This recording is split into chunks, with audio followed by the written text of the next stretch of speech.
Saudari-saudaraku terkasih dalam Tuhan Yesus Kristus, selamat pagi dan berkah dalam. Kita berjumpa kembali dalam renungan harian Kamis 6 Maret 2025. Seperti biasa, kita mendasarkan permenungan kita pada bacaan Ekaristi hari ini. Bacaan yang pertama dari kitab Ulangan. Musa berkata kepada bangsanya, "Hari ini aku menghadapkan kepadamu kehidupan dan keberuntungan, kematian dan kecelakaan. Karena pada hari ini aku memerintahkan kepadamu untuk mengasihi Tuhan Allahmu dengan hidup menurut jalan yang ditunjukkan kepadamu, dan berpeganglah pada perintah-perintahnya, agar engkau beroleh hidup dan selamat. Tapi jikalau berpaling dan tidak mau mendengarkan suara Allah dan menyembah kepada dewa-dewa lain, bahwa yang ada adalah kebinasaan. Dan Allah menghadapkan kepadamu berkat atau kutuk, kehidupan atau kematian." Sedangkan pada bacaan Injil dari Injil Lukas, kita akan mendengarkan syarat menjadi murid, yakni menyangkal diri, memangku salib, dan mengikuti Yesus. Barang siapa mau menyelamatkan nyawanya, ia akan kehilangan nyawanya. Dan barang siapa kehilangan nyawanya karena aku, Yesus, ia akan menyelamatkan nyawanya. Saudari-saudaraku terkasih, Allah sejak semula menawarkan kehidupan atau kematian, berkat atau kutuk. Manusia diberi kebebasan untuk memilih sesuai dengan keinginannya. Maka janganlah heran kalau ada zaman sekarang ini orang-orang yang jahat, orang-orang yang jauh dari Allah, karena pilihannya adalah salah. Mereka memilih kematian dan kutuk ketika mereka bertindak tidak sesuai dengan kehendak Allah, mengikuti kehendak sendiri, keinginan pribadi, ego. Akibatnya adalah kematian, kutuk. Nampaknya mereka di dunia ini senang-senang saja, tetapi menghadang di depan mereka kematian dan kutuk. Kita diajak oleh Musa untuk memilih kehidupan, untuk memilih berkat, dengan konsekuensi menyangka diri, memangku salib, sambil mengikuti Yesus.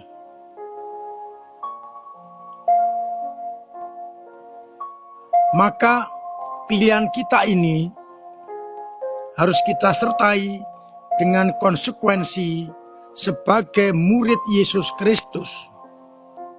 Menyangkal diri, memangku salib, dan mengikuti Yesus. Itu berarti kalau kita memilih berkat, memilih kehidupan, kita harus berani menyangkal diri, kehilangan nyawanya demi Yesus. Namun kita akan mendapatkan kehidupan, mendapatkan berkat. Penyangkalan diri berarti saya tidak lagi mengikuti dorongan-dorongan pribadi, nafsu-nafsu pribadi, tetapi mengikuti kehendak Allah. Meninggalkan nafsu duniawi, kemudian memangku salib kita masing-masing sambil mengikuti Yesus. Maka yang akan kita terima adalah berkat dan kehidupan. Meskipun bangsa Israel sudah dihadapkan pada dua pilihan, dan Musa meminta mereka memilih berkat dan kehidupan, namun bangsa Israel mengikuti kehendak pribadi, mengingkari Yahweh dan condong kepada dewa-dewi lain. Yang ada adalah kebinasaan. Maka mari bersama-sama kita memilih berkat dan kehidupan dengan hidup sesuai dengan konsekuensi, menyangkal diri, memangku salib, sambil mengikuti Yesus. Lebih-lebih pada masa prapaskah ini, kita tinggalkan manusia lama yang membawa kita kepada kematian dan kutuk. Kita ganti dengan memilih hidup dan berkat dengan konsekuensi berani menyangkal diri, memangku salib, sambil mengikuti Yesus. Mari bersama-sama pada masa prapaskah, pada tahun Jubileum Agung ini, kita memilih yang terbaik, yakni kehidupan dan berkat. Sekalipun kita bebas untuk memilih, pilihlah yang terbaik, yang menyelamatkan, meskipun dengan konsekuensi yang tidak ringan, yakni menyangkal diri, memangku salib, sambil mengikuti Yesus. Mudah-mudahan kita semua akhirnya mendapatkan berkat dan kehidupan, karena kita setia sebagai murid-murid Yesus Kristus. Tuhan memberkati kita sekalian. Amin. Marilah kita berdoa. Bapa yang penuh kasih, kami bersyukur karena kami senantiasa Kau ingatkan dan Kau beri pilihan dengan segala konsekuensinya. Biarlah kami selalu memilih kehidupan dan berkat dengan berani menyangkal diri, memikul salib, sambil mengikuti Yesus Putra-Mu. Biarlah dengan demikian, maka yang ada dalam hidup kami adalah kehidupan yang kekal. Kuatkanlah iman kami yang kadang lemah, kadang jatuh, kadang mandek. Dorong agar iman kami tetap subur, berkembang, dan tangguh. Semoga umat-Mu yang sakit Engkau sembuhkan, yang punya beban berat Engkau ringankan, yang punya persoalan Engkau bantu untuk mengurainya, yang punya kesulitan ekonomi Engkau bantu usahanya sehingga menghasilkan uang yang berguna untuk perbaikan ekonomi. Sehingga umat-Mu dalam situasi apapun tetap merasakan pendampingan dan bimbingan-Mu.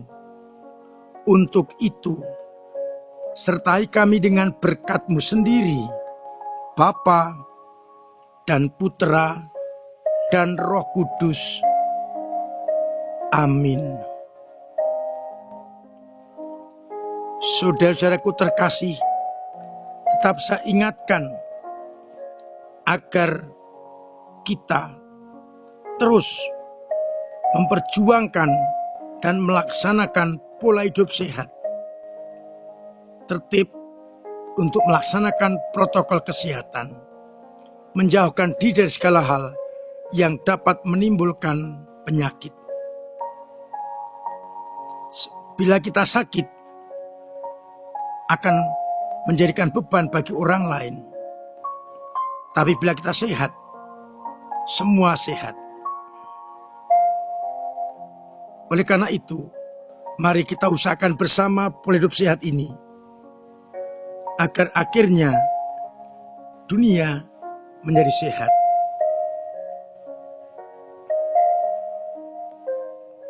Terima kasih untuk semua usaha panjenengan dalam ambil bagian gereja menghadirkan kerajaan Allah. Lewat doa-doa panjenengan, lewat pemberian diri, pemberian waktu, pemberian tenaga, pemberian karya, dan juga pemberian dana yang sungguh berguna untuk perkembangan gereja dan pelayanannya. Semoga pada masa Prapaskah ini, panjenengan semakin tekun dan rajin untuk melaksanakan tahun jubileum, memasuki pintu suci, menerima sakramen pertobatan dan ekaristi, serta hadir di dalam kegiatan-kegiatan lingkungan khususnya APP, jalan salib di gereja, dan ekaristi yang sungguh akan menjadikan kita menerima berkat dan kehidupan, menjauhkan dari kutuk dan kematian. Usaha tobat kita wujud nyatakan dengan olah rohani yang baik. Perbuatan-perbuatan meninggalkan manusia lama menuju manusia baru, dan juga solider dengan memasukkan uang ke kotak APP demi orang lain yang lebih membutuhkan. Saya yakin umat kudus punya hati yang lapang. Maka mari kita tunjuk nyatakan dengan pemberian dana APP yang kita masukkan di dalam kotak APP. Semoga kita benar-benar mengisi masa APP dengan olah rohani dan olah dari raga kita yang menunjukkan pertobatan. Besok adalah Jumat pertama, kesempatan untuk menghormati hati si Maha Kudus, berdevosi kepada sakramen Maha Kudus dan adorasi. Silakan memilih untuk hadir dalam ekaristi jam 5:30 pagi atau jam 6 sore yang dilanjutkan dengan perarakan Sakrament Kudus menuju ruang adorasi. Mudah-mudahan kita semakin mampu untuk menyucikan diri, hadir dalam Ekaristi dan sakramen-sakramen yang lain, khususnya sakramen tobat. Akhirnya saya mengucapkan selamat pagi, selamat merenungkan, salam sehat, Tuhan memberkati.